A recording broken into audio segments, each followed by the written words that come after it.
Bafana still in the running for World Cup qualification and a standoff between the US and Switzerland over banks. Good day to you.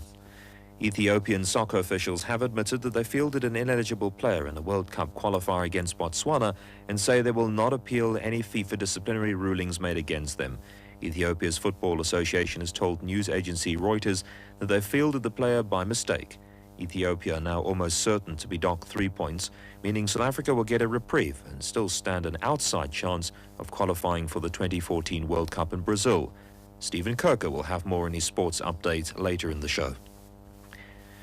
The DA's accused the NPA of harassing senior prosecutor Glynis Breitenbach for wanting to prosecute politically connected people and senior police officers. This follows reports that the NPA is pursuing more charges against her. She received a letter from the National Director of Public Prosecutions this week, informing her that she had been moved to the office of the Director of Public Prosecutions.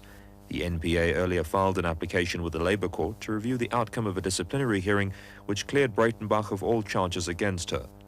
The DA's Debbie Schaefer. We certainly are extremely concerned that she is being muzzled within the NPA because of the kind of cases that she has been pursuing. It's been our concern all along since President Jacob Zuma came to power under the circumstances which he did.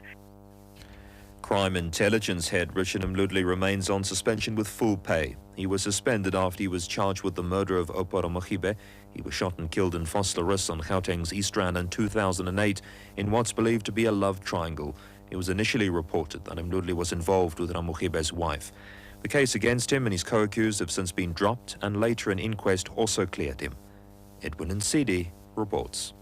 Mdluli was initially suspended in 2011 amid fraud, corruption and charges relating to the murder of his ex-lover's husband. Last year, an inquest declared him of an involvement in the murder, while the charges of fraud and corruption were also withdrawn. He was reinstated but was suspended again, pending a court application to review the withdrawal of criminal and disciplinary charges. Senior prosecutor Glynis Breitenbach, who was herself recently cleared of disciplinary charges, maintained that she was suspended to prevent her from prosecuting Mdluli.